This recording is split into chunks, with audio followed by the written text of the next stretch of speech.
আসসালামু আলাইকুম রহমতুল্লাহি বারাকাতুহু। আমাদের ওলামায়ে কেরাম ফতুয়া দিয়ে থাকেন যে আরএফএল, পেরান এবং বিভিন্ন কোম্পানির পণ্য ব্যবহার করা হারাম, বা ইহুদি পণ্য বা কাদিয়ানি পণ্য ইত্যাদি। কিন্তু হুজুরের চশমা, শরীরের ভিতরে পোশাক, টুপি, ঘরের যাবতীয় আসবাব যদি সব লিস্ট করা হয়, কোনো না কোনো বিধর্মীদের পণ্য, ইহুদিদের, বিদেশিদের, নাসারাদের, এরকম পণ্য। মুসলমান কোম্পানি যদি থাকতো, বড় বড় মুসলিম কোম্পানি, তাহলে এই পণ্যগুলো আমরা ব্যবহার করতাম।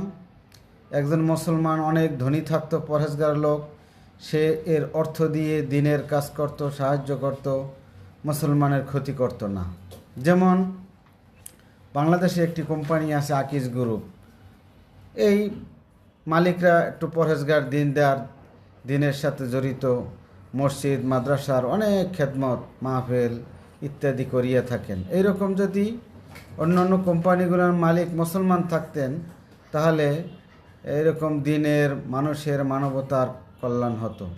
এই জন্য আমরা ওয়াজ করার সময় এও বয়ান করি যে আপনারা শিল্প প্রতিষ্ঠান করেন, উৎপাদনমুখী প্রতিষ্ঠান করেন, শিল্পপতি হন, ধনী হন।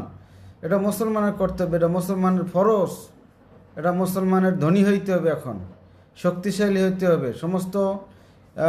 সমস্ত উৎপাদনমুখী প্রতিষ্ঠান মুসলমান পরহেজগার লোক করতে হবে। পরহেজগার লোক যদি ধনী হয়, তাহলে এখন মাদ্রাসার দেখা গেছে তালেবে আলেম এরকম সাহায্যের জন্য, চান্দার জন্য বের হয়, রাস্তায় বের হয়, মাইক দিয়ে চান্দা চায়, বিভিন্ন জায়গায় এরকম কালেকশনের জন্য বের হয়। এরকম যদি মুসলমান প্রোডাক্ট উৎপাদন করে, ব্যবসার লাগে জড়িত থাকে, তাহলে এরকম সাহায্যের কোনো প্রয়োজন হয় না। সাহায্য ওরা দিতে পারবে, মুসলমান সাহায্য দিতে পারবে। এটা হচ্ছে ইসলাম। এরকম যে দুনিয়া বিমুখের ওয়াজ করিয়া আপনি এরকম মুসলমানদেরকে দারিদ্রতার নিচে ফালাবেন বা আসবে, এরকম ভুল ব্যাখ্যা করবেন ইসলামে।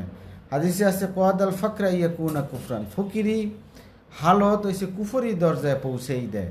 অর্থাৎ ফকিরি থাকা যাবে না, মানে মাসালার অর্থাৎ দুনিয়ার মোহ, দুনিয়া আপনার অন্তরে থাকবে না, কিন্তু আপনি হবেন শিল্পপতি, সম্পদশালী, আপনি হবেন হাজার হাজার কোটি টাকার মালিক। সমস্ত শিল্প, সমস্ত উৎপাদনমুখী প্রতিষ্ঠান থাকবে একজন মুসলমানের। আপনি অহংকারী হবেন না, আপনি এর হৃদয়ের ভিতরে আপনার এটা মহব্বত থাকবে না। এটা আল্লাহর জন্য, আল্লাহর রাস্তায় খরচ করবেন, কিন্তু আপনার তো হইতে হবে, শিল্পপতি হইতে হবে।